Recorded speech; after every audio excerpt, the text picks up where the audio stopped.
then, as I said, the building fell on them. So we use that as an introduction to the concept of, well, what made this South Tower fall? And we give the scientist that's representing NIST, Dr. Singer in our movie, not to be confused, of course, with Dr. Sunder, but Dr. Singer, and he comes on and explains their official theory of planes were hitting it and the fireproofing fell off and the jet fuel burst into flames and everything softened and then they fell down from their own weight. And we disagree, or witnesses who are there disagree, and the one witness, Richard Gage, he gets up and explains the concept of explosives being used in concepts of free falls and, you know, the whole concept of controlled demolition. And then we speak about the dust, and we bring Niels Harrit as a witness in. He comes in on satellite from Copenhagen. We have a big screen in the room. And that's sort of the direction that we take. We want to set as much as we can up with the personal experiences of the real people who've been affected by 9/11 and draw from that the science or the facts or the timelines. We deal with the 3 different timelines that NORAD came out with on why they didn't intercept any airplanes, and we show, you know, the actual clips where they, you know, contradict themselves at the 9/11 hearings. We have the copies of the reports that the FAA had submitted that said that they had a conference call going on from 8:50 in the morning when they claimed that none of the last 3 planes, the military says they didn't know about until maybe been hijacked until after they crashed, which contradicted their first 2 reports. So we have to explain that to people in a way that they understand simply. These are major things. I mean, you know, the fact that the military didn't show up is a major thing. It may not be as exciting to a lot of people as death rays or other subjects, whether a plane flew over or under or never hit the Pentagon. But these are things that are factual. They could stand up in a court of law because they're part of these official reports. They're statements people made under oath. These are the kind of things that when you really come down to it, you know, they got Al Capone on income tax evasion. They never could prove he murdered anybody. So we try to present a very simple case of we've been lied to, and here's some of the things we've been lied about, and more important, open yourself up to the fact that you've been lied to and see what you can put into your life to make it better. Well, I certainly agree about that, and that's the tact that I usually take with these questions, because I think that there is just such overwhelming evidence in all sorts of different fields that to devote all of the attention to the buildings themselves and just the physical anomalies of that day, I think does limit it too much. So how about other aspects of branching out, such as the 9/11 insider trading or the background of the hijackers and how they were identified and anything along those lines? Well, you mentioned the insider trading. That's one of the 5 new consensus points that was recently put out, I think, in the last week or 2 by David Griffin and Elizabeth Woodworth and the people that are working on that, just bringing that to your attention. Well, that's why I said I had 377 scripts, because I started out, I had every page was looking like a long-term speech, and that's not the way you make a movie, so everyone was, you know, pitching in on what they thought was important and not. And we went through so many different things thinking, is this important enough? Is this more important? Is this too trivial? Is this minutia? Is this something people won't accept? I mean, half the quotes that the NIST people put out about their science are so funny that if you would have put them into a movie script, the audience wouldn't believe that they would really say that. They would say, oh, you're just trying to make him look like a clown. So it did take a lot of discipline to come down to whatever the topics are we handle. And you mentioned before, you know, this is a 100-minute movie. No more than 40 minutes of, let's say, could be so many facts that people could sit there and digest them. It's not like a book that you can turn the page or go back to something. You hear it and it's gone. So we have to feed it to people at a pace that they can understand it. I think the message of the movie is more wake up than it is having to hit them over the head with the facts. It's wake up to these facts. Be aware that they're there and open yourself up to accepting them. Facts are all over the place. They don't have to go far to look. We give them enough, and we show them enough things that were done dishonestly and probably very illegally that they should be awoken.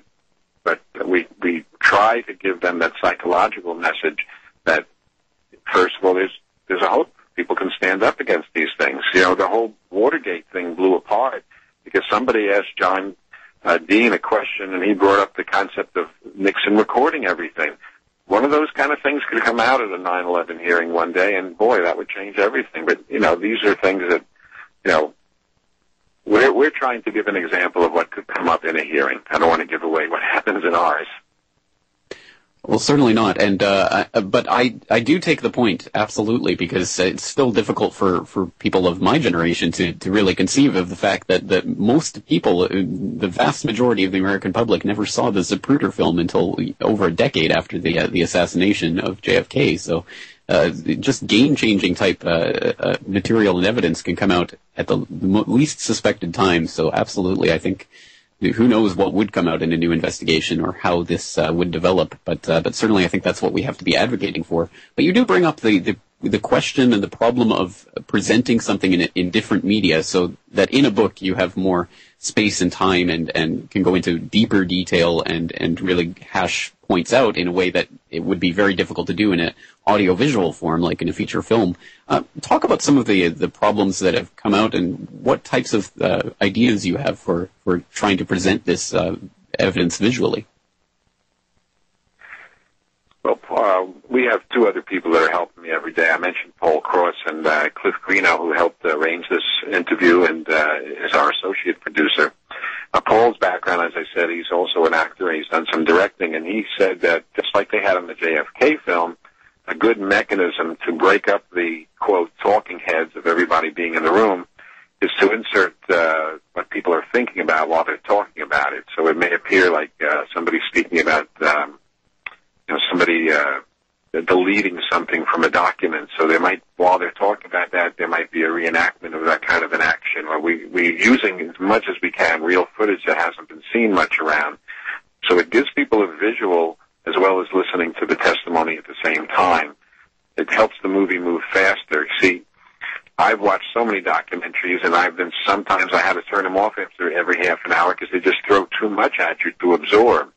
And a feature film is just the opposite. It's supposed to be a narrative story. You're supposed to be able to use the film to reach people on a human interest level, to appeal to different points in their personalities that may be drawn by the dialogue, by the acting of the artists. And this is different than a documentary. It's different than many forms of delivering, let's just say, 9/11 information.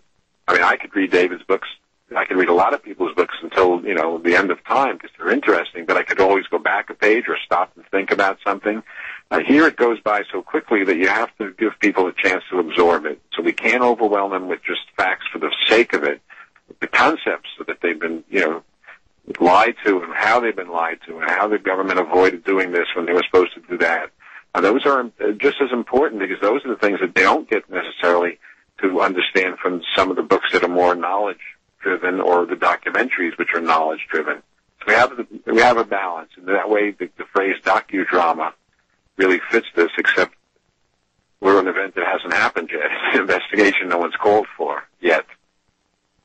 Yet, exactly. Well, I must say that I'm very heartened by the fact that you point to 12 Angry Men as a possible precedent for this, because I think that's a perfect example of how to take this type of presentation of facts and make it into a very dramatic story. And of course, that one worked exceptionally well. So anything along those lines would be very much appreciated. So talk about some of the ideas that you've looked at and some of the examples that you've thought about in the creation of this.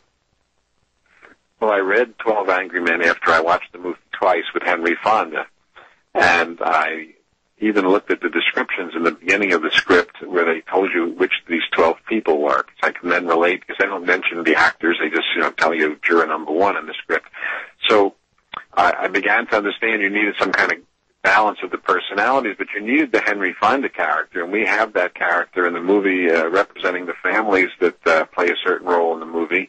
And this person is a woman, and she drives the Henry Fonda role in the sense that she's trying to convince the other side of the table, the people that are there representing the president, how important it is to have this new investigation and how, we've been deceived. And you have to have people, as any government would probably have, that are as much neutral as they can. So when Ed Asner plays the chairman, he plays Mr. Neutral. He's there to make sure it's done right. It's a clean break. And then we have Daniel Sunjata. He's going to be playing the attorney that represents the Justice Department. department, and he's there to get the truth.